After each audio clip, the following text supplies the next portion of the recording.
Selamat pagi saudara-saudara yang Tuhan kasihi. Kembali mengawali hari ini kita bersama akan membaca dan merenungkan firman Tuhan. Untuk itu mari kita berdoa terlebih dahulu. Bapa kami yang di surga, di pagi hari ini kami datang ke hadapan-Mu. Kami mengucap syukur untuk hari yang baru yang kembali Tuhan berikan kepada kami, untuk kami kembali boleh menjalani hidup kami pada hari ini. Sebelum kami memulai dengan segala kegiatan kami pada hari ini ya Bapa, kami mau membaca, merenungkan akan firman Tuhan. Kiranya Roh Kudus menolong kami, memampukan kami untuk kami dapat memahaminya. Kami percayakan semuanya dalam pimpinan-Mu saja. Dalam nama Tuhan Yesus kami berdoa. Amin. Saudara-saudara, pada pagi hari ini kita akan membaca bagian Alkitab dari kitab Yeremia pasal 22 ayat 11 sampai dengan ayat ke-17.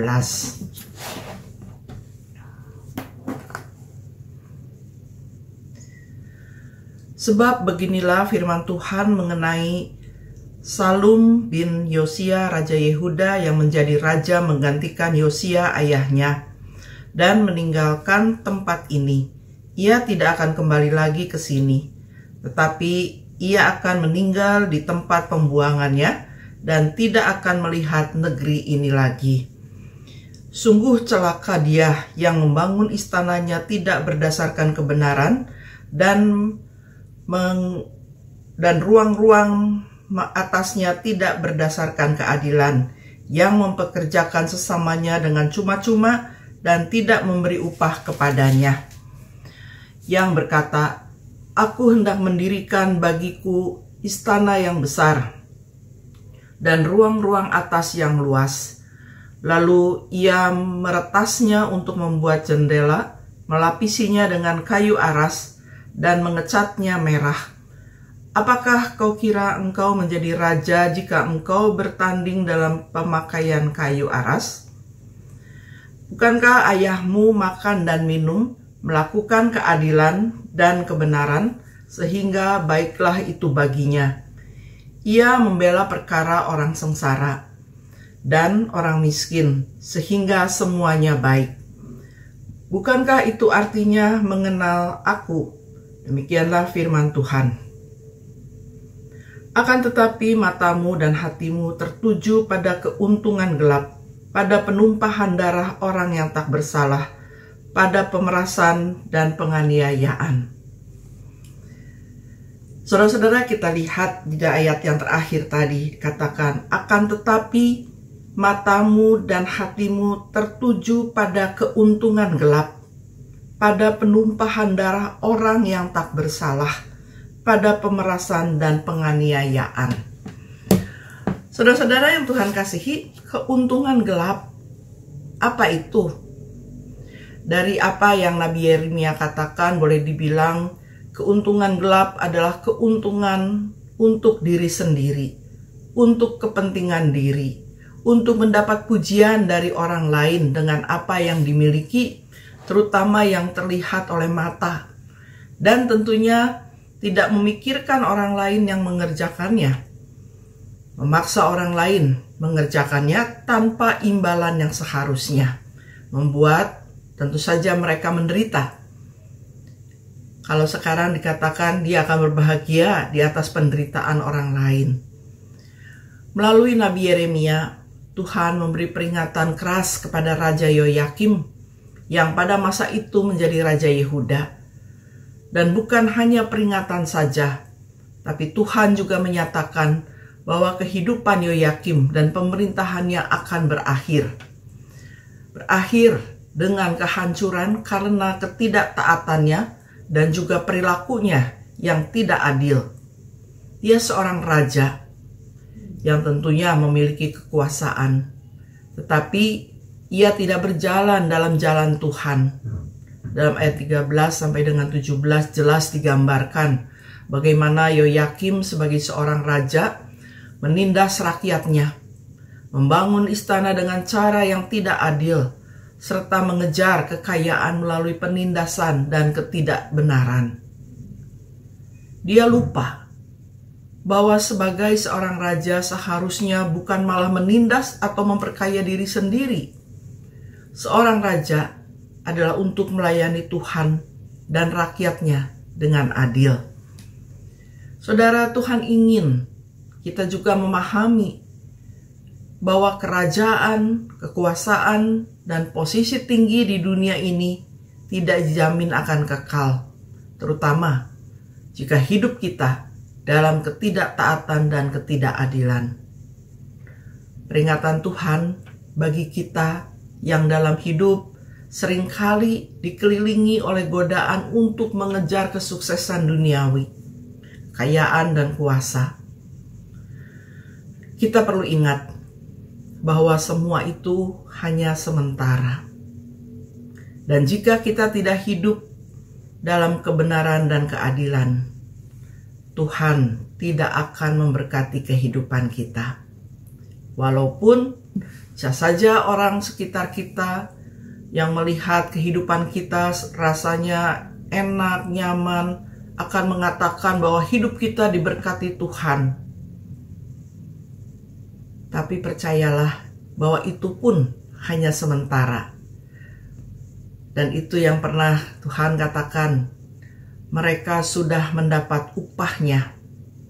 Upahnya apa? Pujian dari manusia yang terbatas, tapi tidak dengan Tuhan. Tidak ada pujian, tidak ada berkat dari Dia. Tapi ingatlah, kalau kita semua ini memiliki tanggung jawab untuk hidup sesuai dengan kehendak Tuhan. Kita sering bertanya, kehendak Tuhan itu apa? Saudara, Tuhan memanggil kita untuk hidup dalam kebenaran, untuk tidak menindas orang lain demi kepentingan pribadi, dan untuk mengutamakan keadilan dalam aspek kehidupan kita. Sebagaimana Raja Yoyakim dihukum karena ketidakadilan dan ketidaktaatannya, kita juga diingatkan bahwa ketidaktaatan kita kepada Tuhan bisa membawa dampak buruk baik bagi diri kita sendiri dan juga orang-orang di sekitar kita. Walaupun peringatan ini keras, tapi ada harapan bagi kita yang mau bertobat dan hidup sesuai dengan kehendak Tuhan. Tuhan bukan sukanya menghukum. Tuhan bukan hanya menghukum, tapi juga Dia memberi kesempatan untuk bertobat. Tuhan selalu memberi kesempatan itu, memberi kesempatan untuk memulai hidup yang baru, untuk memulai yang baru. Oleh karena itu, ketika kesempatan itu masih kita miliki, mari kita lihat diri kita masing-masing. Apakah kita sudah hidup dalam kebenaran?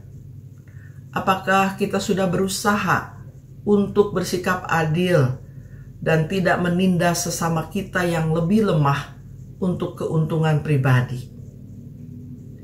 Saudara, marilah kita menyadari bahwa segala sesuatu yang kita miliki, yang mungkin lebih dari yang lain, hanyalah sebuah titipan dari Tuhan yang harus digunakan dengan bijaksana.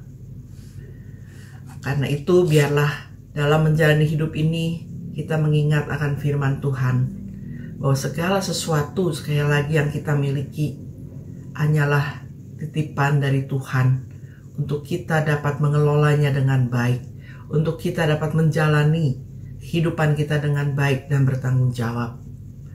Amin. Mari kita berdoa. Kembali kami datang ke hadapan-Mu ya Bapa, kami bersyukur untuk firman Tuhan yang boleh mengingatkan kami bahwa kadang kami hidup hanya mementingkan diri kami sendiri. Kami sering bermegah atas diri kami karena kelebihan-kelebihan yang kami miliki. Kami meremehkan orang lain. Ampuni kami ya Bapa, dan tolonglah kami supaya kami dapat hidup dalam kebenaran firman Tuhan, supaya kami juga dapat menghargai sesama kami.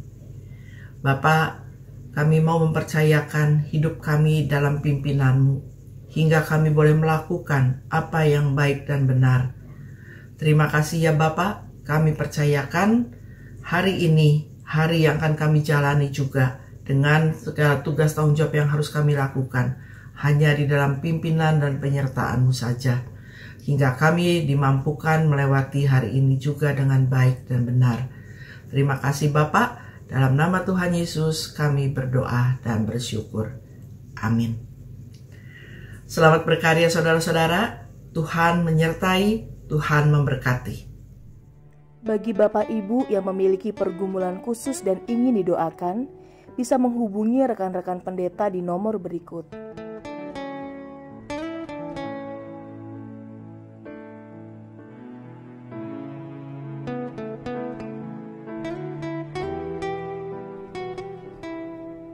Tuhan Yesus memberkati.